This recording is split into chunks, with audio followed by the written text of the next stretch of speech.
ओम नमः शिवाय। हर हर महादेव। आशा चौथ का व्रत रखने वाली मेरी प्यारी बहनों को व्रत की हार्दिक शुभकामनाएं। आज सभी बहनों के लिए प्रस्तुत है आज चौथ व्रत में सुनी जाने वाली संपूर्ण व्रत कथा। तो सारी बहनें व्रत का पूरा पुण्य फल पाने के लिए इस कथा को अंत तक ध्यान से सुने और ज़्यादा से ज़्यादा व्रत रखने वाली दूसरी बहनों में शेयर करें। आस माता के आशीर्वाद से आपकी सारी मनोकामनाएं पूर्ण हो। बोलो गणेश जी महाराज की जय हो। बोलो आस माता की जय हो। बोलो चौथ माता की जय हो। पहली कहानी गणेश जी महाराज की। बोलो गणेश जी महाराज की जय हो। एक बार की बात है कि एक बुढ़िया गणेश जी भगवान की बहुत ही भक्ति किया करती थी।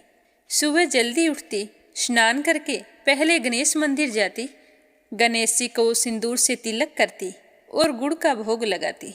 बड़े ही श्रद्धा भाव से गणेश जी के नामों का स्मरण किया करती थी। यह उसका नियम था। चाहे आंधी हो या तूफान, वह बुढ़िया गणेश जी के मंदिर जरूर जाती थी। ऐसा करते करते सालों बीत गए तो गणेश जी भगवान उस बुढ़िया की भक्ति से बहुत ही प्रसन्न हुए। तो एक दिन उसे सपने में दर्शन देकर कहने लगे कि बूढ़ी माई, मैं तुमसे बहुत ही खुश हूँ। तू वरदान मांग कि क्या मांगना चाहती है। तो बुढ़िया कहने लगी कि गणेश जी महाराज, आपने मुझे दर्शन दिए, इससे अच्छा मेरे लिए क्या हो सकता है। मांगना तो मुझे कुछ नहीं आता है, मैं क्या मांगू। इस तरह फिर बुढ़िया सोचने लगी। तो गणेश जी महाराज कहने लगे कि बूढ़ी माई, परेशान मत हो, मैं कल फिर आपके सपने में आऊँगा। तब तक तुम आराम से सोच लेना कि तुम्हें वरदान में क्या मांगना है। वरदान मैं तुम्हें एक ही दूंगा। ऐसा कहकर गणेश जी भगवान अंतर्ध्यान हो गए और उस बुढ़िया की आंख खुल गई। आंख खुली तो सुबह हो चुकी थी। तो बुढ़िया सोचने लगी कि घर में अन्न और धन भी नहीं है और मेरे कुल का दीपक भी नहीं है। मैं क्या मांगूं, मेरी तो समझ में नहीं आता है। तो इस तरह सोचते हुए बुढ़िया ने अपने पुत्र को बुलाया और पूछा कि बेटा, मुझे गणेश जी ने रात सपने में दर्शन दिए थे और बोल रहे थे कि मैं तुम्हारे पूजा पाठ से बहुत ही प्रसन्न हूँ। मैं तुम्हें एक वरदान देना चाहता हूँ, मांगो, क्या मांगती हो। तो मुझे तो समझ में ही नहीं आया कि मैं क्या मांगूं। बेटा, तुम बता दे मुझे क्या मांगना चाहिए। तो बुढ़िया का पुत्र कहने लगा कि माँ, तुम गणेश जी से बहुत सारा धन दौलत मांग लो, हमारी गरीबी दूर हो जाएगी, तो हमें सब कुछ मिल जाएगा। लोगों को देखो कितने ऐशो आराम से रहते हैं, हमारे भी सपने पूरे हो जाएंगे। तो बेटे की बात सुनकर बुढ़िया ने बहू को आवाज लगाई। तो बहू आई और सासू माँ से पूछने लगी कि माँ जी, कहिए क्या बात है, आपने मुझे किस लिए बुलाया है। तो उसकी सास कहने लगी कि बेटा, रात मुझे सपने में गणेश जी भगवान ने दर्शन दिए हैं और वो कह रहे हैं कि मैं तुम्हें वरदान देना चाहता हूँ। मेरी तो समझ में नहीं आता है कि मैं क्या मांगूँ। तो सासू माँ की बात सुनकर बहू कहने लगी कि माँ जी, ये तो बहुत अच्छी बात है, आप गणेश जी से पोता मांग लो। क्या आपका मन नहीं करता कि हमारे घर में भी नन्हे शिशु की किलकारी गूंजे, हमारा भी वंश बढ़े। तो बुढ़िया कहने लगी कि बेटा, तेरी बात तो सही है। अब बुढ़िया तो कसम कसमी थी कि गणेश जी ने तो एक वरदान देना है, उसमें मैं क्या मांगूं। तो वह बुढ़िया सोचती सोचती पड़ोस में अपनी सहेली के पास गई और जाकर पूछने लगी कि बहन, तुम मुझे बता कि मैं क्या मांगूं। तो बूढ़ी माई की सारी बात सुनकर उसकी पड़ोसन कहने लगी कि बहन, तू तो अब थोड़े दिन जिएगी, तू क्यों तो धन मांगे और क्यों नाती मांगे, वो तेरे किस काम के। तू ऐसा कर, गणेश जी भगवान को कह देना कि बुढ़ापे तक मेरी आंखों की रोशनी बनी रहे। आदमी बूढ़ा हो जाने के बाद अपनी रोशनी खो देता है और आंखों के बिना तो जीना बहुत ही कठिन है। बेटा, बहू तो अपने सुख की चीजें मांग रहे हैं, लेकिन मुझे तो लगता है कि पूजा पाठ तुमने की है तो तुम्हें अपने लिए ही कुछ मांगना चाहिए। तो बुढ़िया को तीनों की बातें ही सही लगी, लेकिन दुविधा यह थी कि गणेश जी ने तो केवल एक ही वरदान देने की बात कही थी। तो बुढ़िया ने अपने मन में कुछ विचार किया और सो गई। गणेश जी ने बुढ़िया को सपने में दर्शन दिए और कहा कि बूढ़ी माई, वरदान मांगो, तो बुढ़िया कहने लगी कि प्रभु, मुझे और तो कुछ नहीं चाहिए।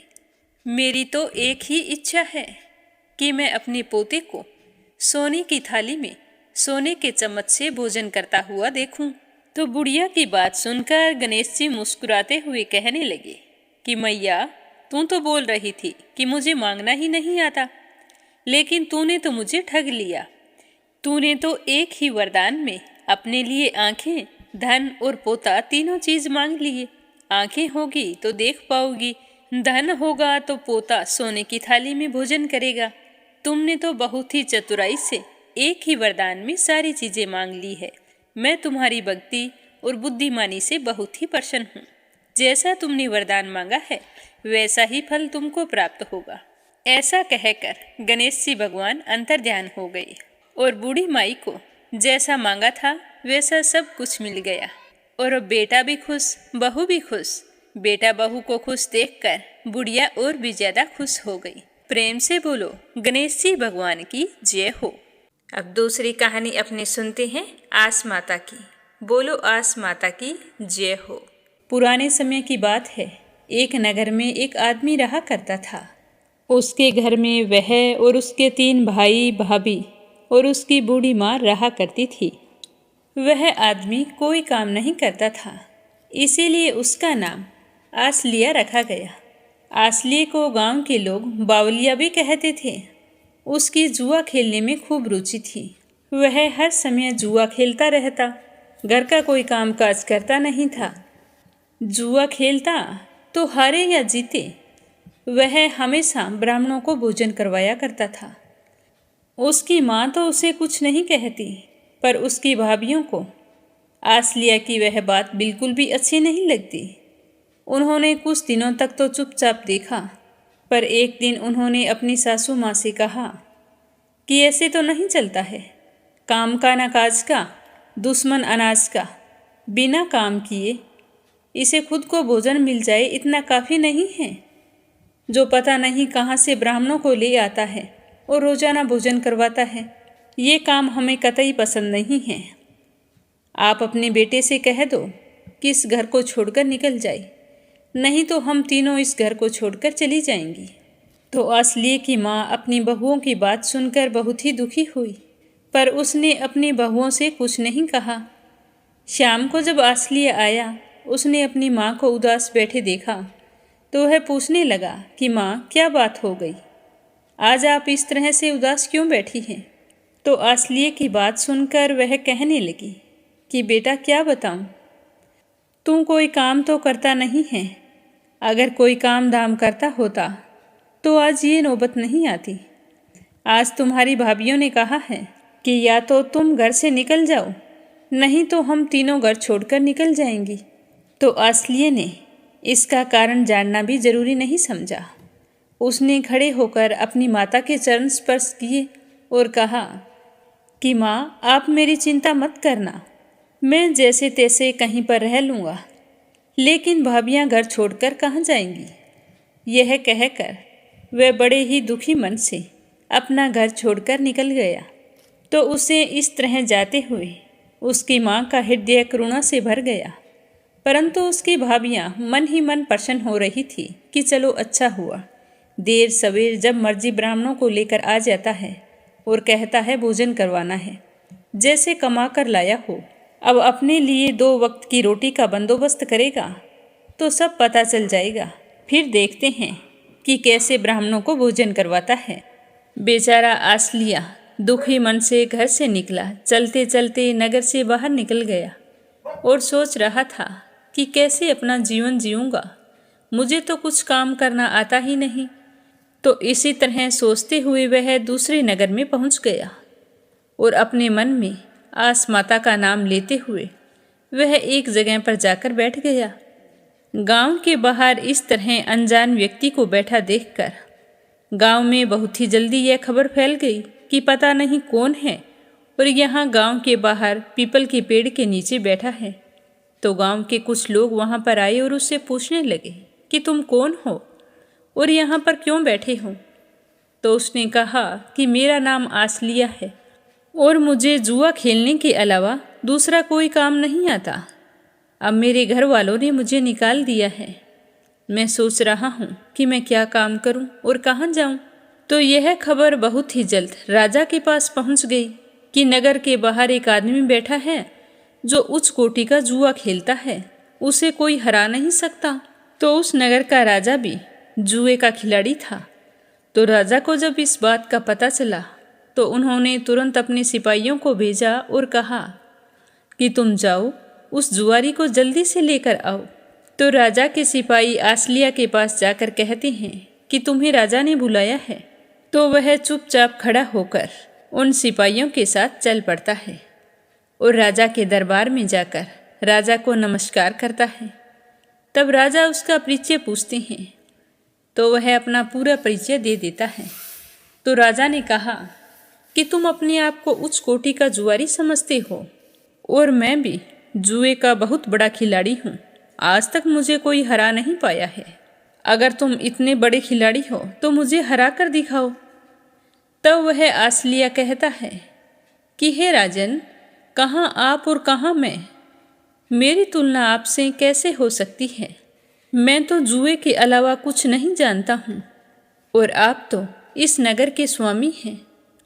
अगर मैं आपके साथ जुआ खेलता हूँ और हार जाता हूँ तो मेरे पास आपको देने के लिए मेरे प्राणों के सिवा कुछ नहीं है।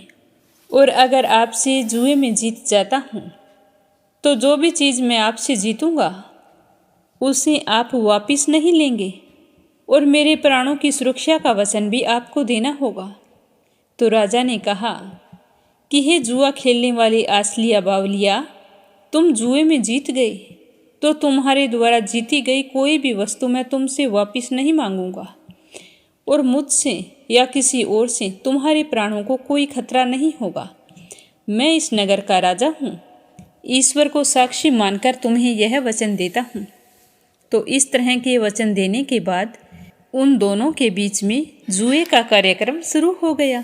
उस जुए में कभी राजा की बाजी होती तो कभी बावलिया की होती।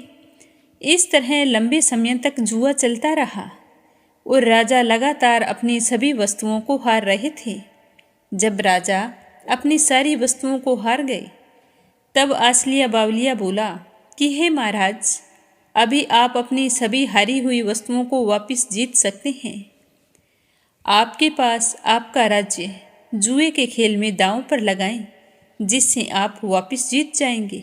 तो राजा ने बिना सोचे विचारे अपना राज्य जुए के खेल में दांव पर लगा दिया और बाजी लगाई गई और राजा अपने राज्य को जुए में हार गए। राजा तो वचनबद्ध थे, कुछ भी नहीं कर सके। तो कहे अनुसार राजा अपने राज्य को उस जुआ खेलने वाली आसलिया बावलिया को सौंपकर नगर छोड़कर जाने लगे। तो वह कहने लगा कि राजन, मैं इस तरह आपको सब कुछ छोड़ छाड़ कर नहीं जाने दे सकता। आप यहीं पर रहें और अपना राज्य संभालें। मुझे नहीं पता कि राज्य को कैसे संभाला जाता है। मैंने तो तुमसे पहले ही बोला था कि मुझे जुआ खेलने के अलावा कुछ नहीं आता है। तो उसकी बात सुनकर राजा बहुत ही खुश हुए और कहने लगे कि बेटा, मेरे कोई संतान नहीं है और आज से तुम ही मेरे बेटे हो। मैं तुम्हें यह उत्तरदायित्व सौंपता हूँ और मैं तुम्हें सब कुछ सिखाऊंगा कि राज्य को कैसे संभाला जाता है। अब राजा की देख रेख में आसलिया राजा बनकर अपने राज्य और प्रजा का पालन करने लगा। थोड़े ही दिनों में वह सब कुछ सीख गया और बड़े राजसी ठाट बाट से रहने लगा। लेकिन जब से वो घर छोड़कर आया था तो उसी दिन से उनके घर वालों का अन्न धन समाप्त होना शुरू हो गया और थोड़े ही दिनों में भोजन के भी लाले पड़ गए। तब वे घर छोड़कर कार मजदूरी की तलाश में दूसरे नगर में चले गए। जिस नगर में वो पहुँचे वो नगर उसी के बेटे का था। वहाँ जाकर वो गली गली में आवाज़ लगाने लगे कि हमें कोई काम पर रख लो, हमें कोई काम पर रख लो।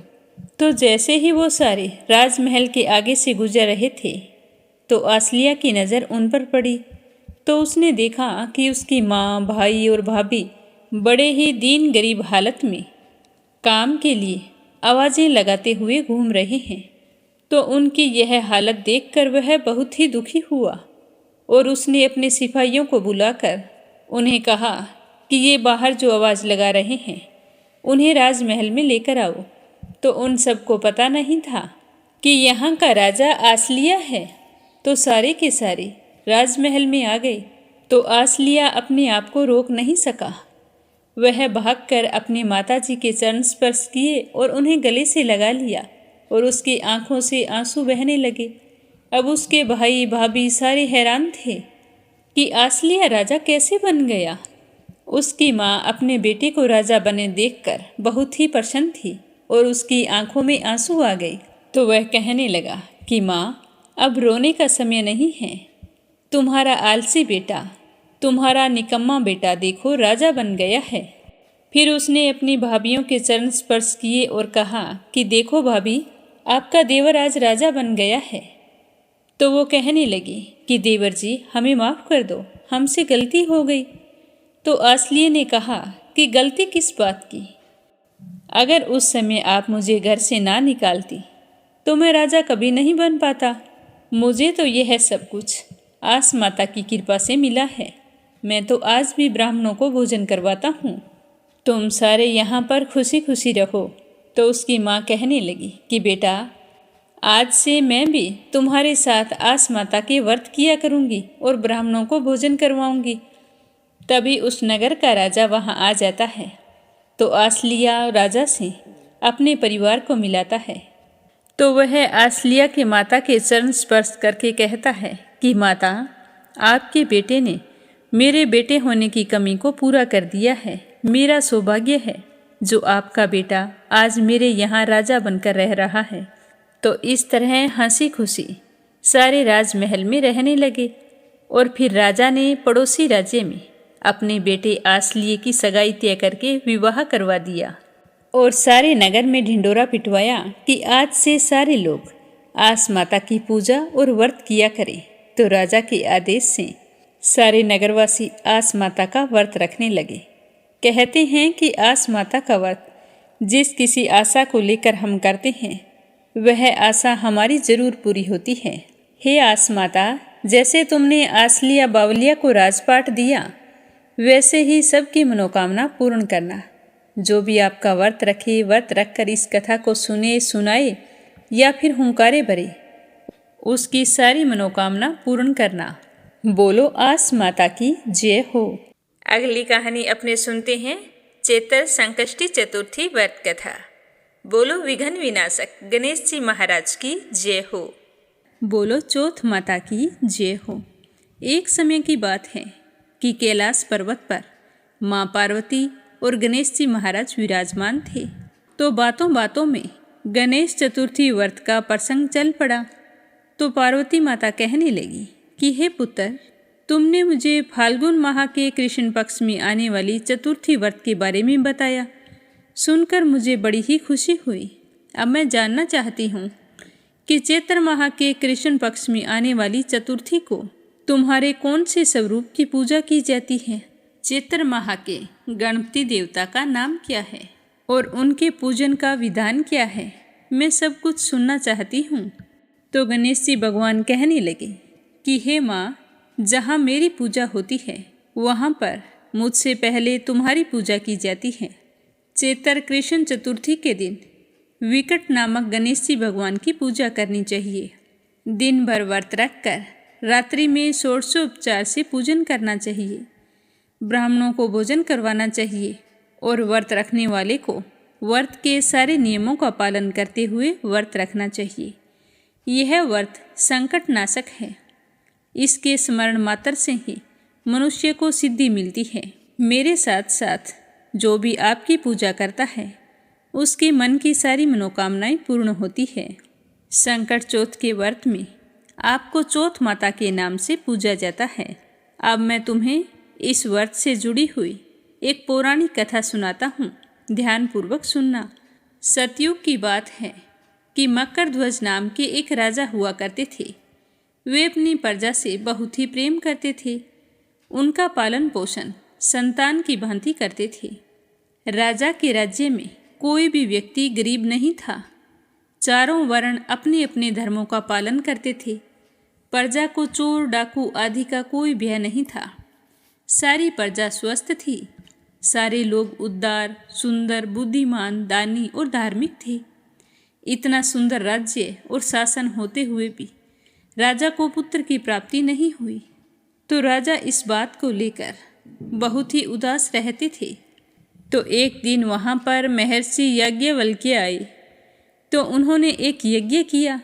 उनकी कृपा से उन्हें एक पुत्र की प्राप्ति हुई। पुत्र के जन्म होने पर राजा इतने खुश हुए कि राज्य का सारा कार्यभार अपने मंत्री को सौंप दिया और स्वयं अपने पुत्र के लालन पालन में लग गए। उसी के साथ खेलते रहते, हर समय हर पल उसी के साथ बिताते थे। इसी तरह राजकुमार बड़ा होता गया और राजा के मंत्री धर्मपाल के भी 5 पुत्र थे, एक से बढ़कर एक। मंत्री ने अपने सभी पुत्रों का धूमधाम से विवाह किया और उन सबके साथ धन का उपभोग करने लगे। धर्मपाल भी राज्य का सारा कार्यभार मिल जाने पर अपने आप को बड़ा ही सौभाग्यशाली मानता था। उसके सबसे छोटे बेटे की बहू अत्यंत धर्मपरायणी थी।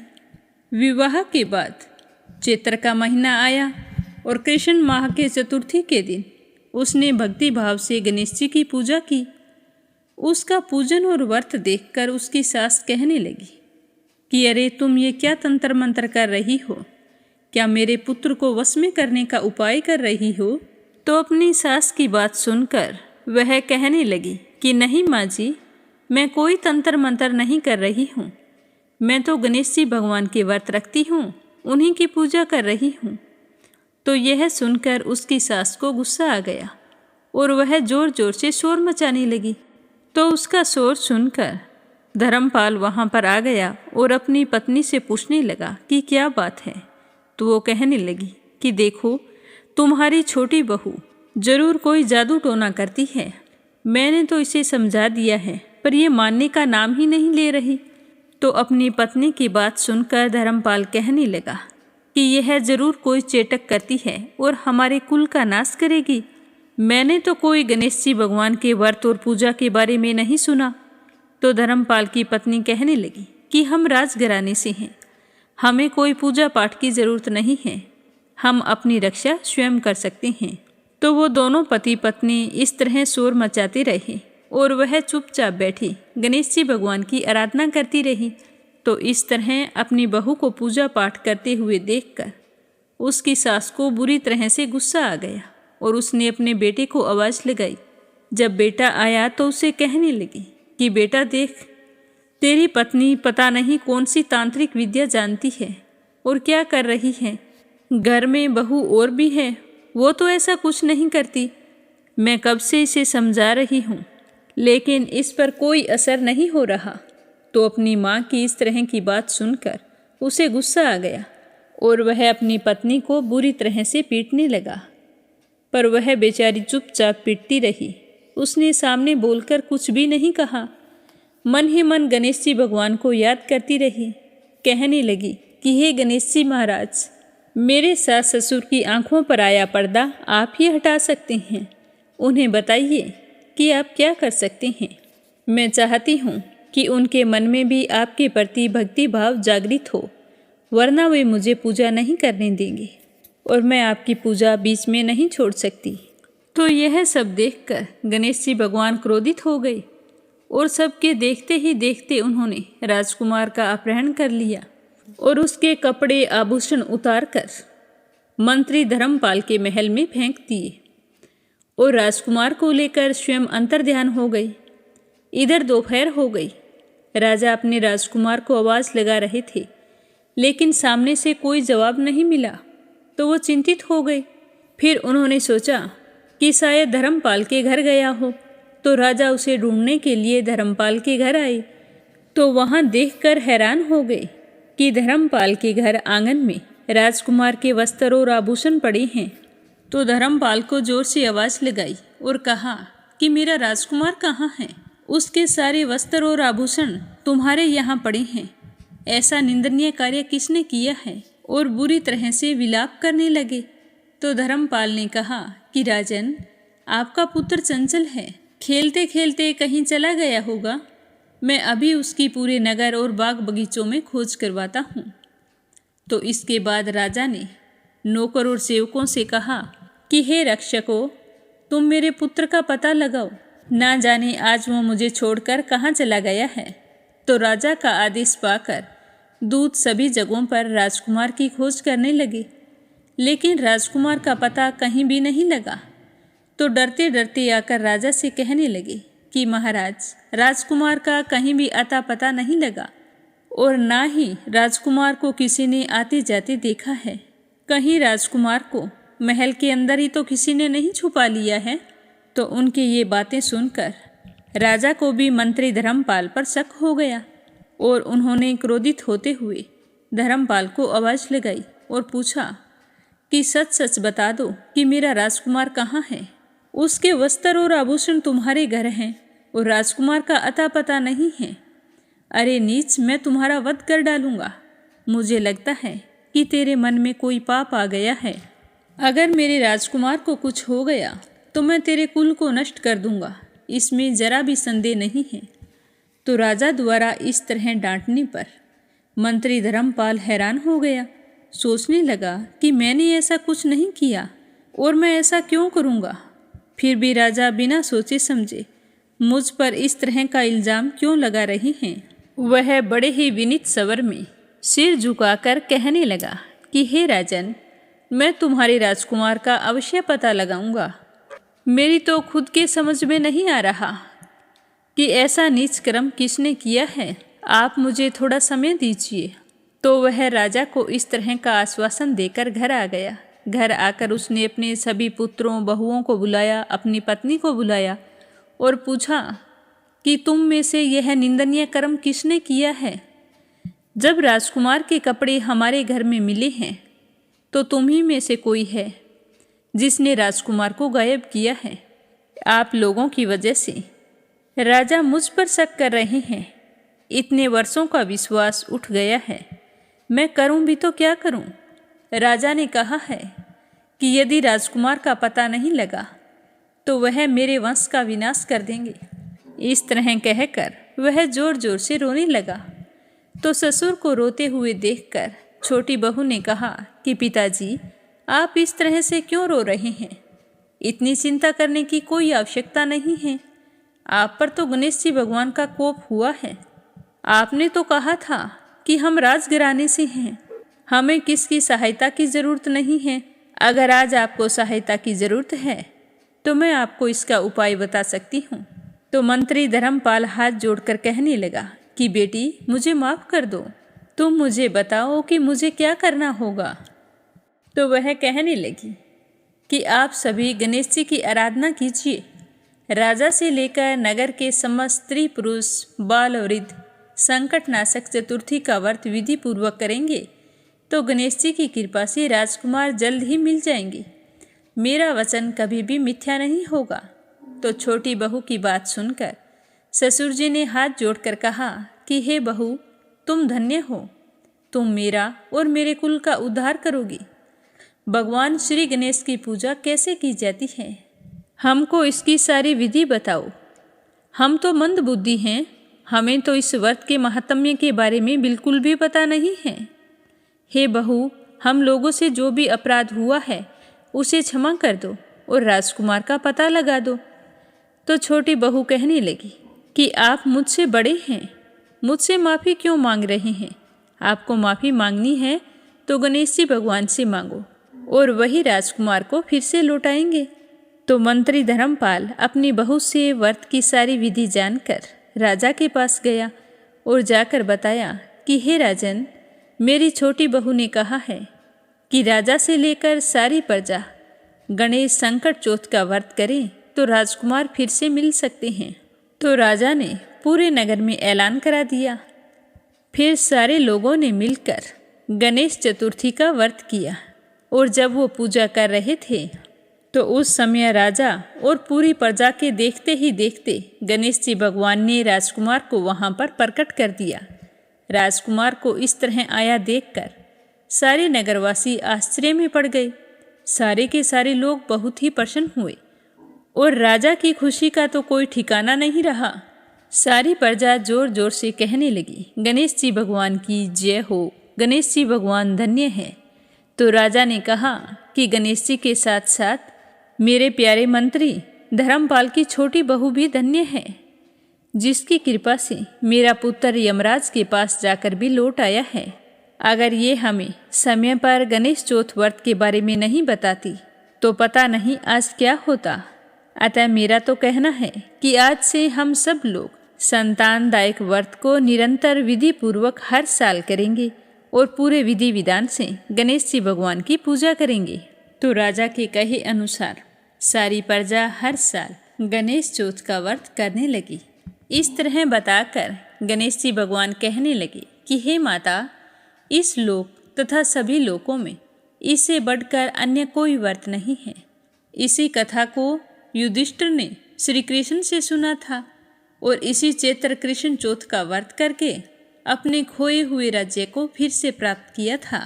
हे महादेवी, यह व्रत हर आशा को पूरा करने वाला है। जो भी सच्चे भाव से मनोकामना रखकर इस व्रत का संकल्प लेता है और विधि विधान से इस व्रत को पूरा करता है, उसकी हर आशा पूरी होती है। बोलो विघ्न हरता गणेश जी महाराज की जय हो। अब अपने सुनते हैं 12 मासी चौथ की कथा।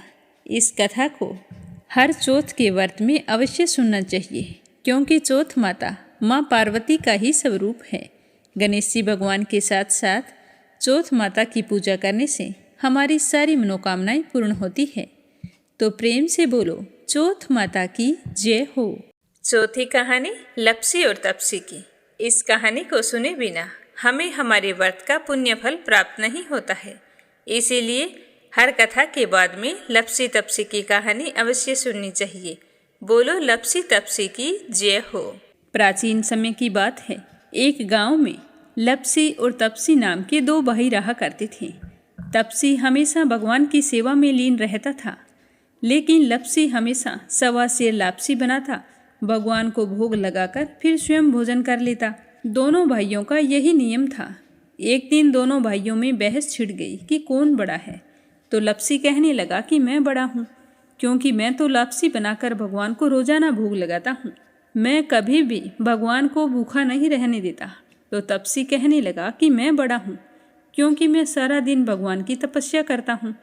तो इस तरह करते करते दोनों जोर जोर से लड़ने लगे। तभी वहाँ से नारद मुनि गुजर रहे थे। उन दोनों को लड़ते हुए देखा तो उनके पास आए और लड़ने का कारण पूछने लगे। तो तपसी कहने लगा कि हे देव ऋषि, आप ही बताइए कि कौन बड़ा है। मैं कहता हूँ कि मैं बड़ा हूँ। लपसी इस बात को मानने के लिए तैयार नहीं है। ये कहता है कि मैं बड़ा हूँ। तो दोनों की बात सुनकर नारद मुनि कहने लगे कि मैं इसका फैसला तो कर दूंगा, लेकिन कल करूँगा। कल सुबह जल्दी आऊँगा और आपको बता दूंगा कि तुम दोनों में से कौन बड़ा है। तो अगली सुबह तपसी रोजाना की तरह नहा धोकर पूजा करने के लिए जा रहा था। तो रास्ते में उसे 1.25 करोड़ की एक अंगूठी मिली, जो नारद जी ने उसके आगे फेंकी थी। तो तपसी ने जल्दी जल्दी इधर उधर देखा और अंगूठी को उठा लिया और तपस्या करने बैठा तो अपने पैर के नीचे दबाकर बैठ गया। लपसी रोजाना की तरह स्नान करके आया और 1.25 सेर लापसी बनाई। पहले भगवान को भोग लगाया, फिर स्वयं लापसी जीमने के लिए बैठ गया। तभी वहाँ पर नारद जी आ गए और कहने लगे कि लपसी बड़ा है। तो तपसी कहने लगा कि इसका क्या कारण हो सकता है, ये कैसे बड़ा है, ये कभी पूजा पाठ नहीं करता है। तो नारद जी कहने लगे कि इसके मन में लालच नहीं है, जो भी करता है बड़े ही श्रद्धा भाव से करता है। इसका नियम है कि रोजाना भगवान को भोग लगाना।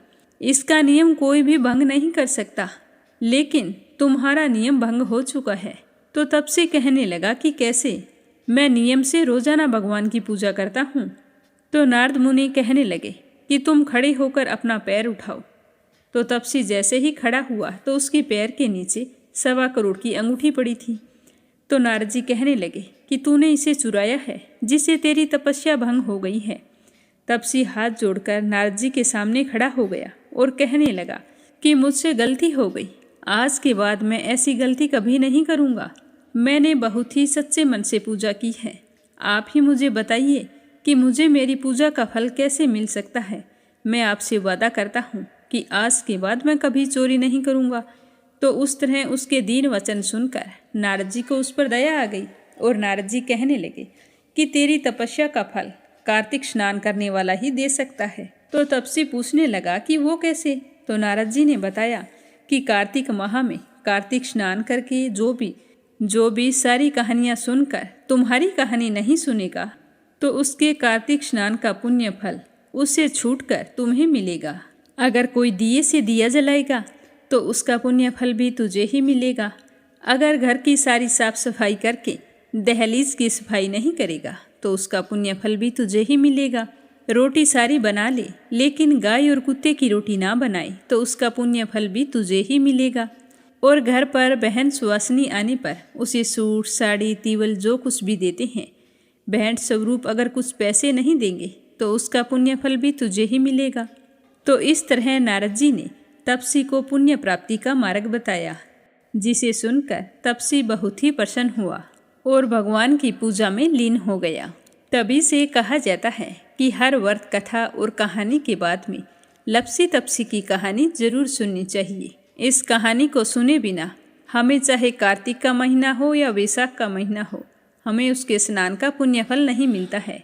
जब कहानी समाप्त हो जाती है तो इस तरह से कहना चाहिए कि लपसी का फल लपसी को मिले, तपसी का फल तपसी को मिले। हमारी कहानी का, हमारे पूजा पाठ और हमारे व्रत का पुण्य फल हमें मिले। बोलो लपसी तपसी की जय हो। तो ये थी आज चौथ व्रत में सुनी जाने वाली संपूर्ण व्रत कथा। हे आसमाता, कहानी कहने में, सुनने में अगर कोई भूल चूक हो गई हो तो हमें क्षमा करना।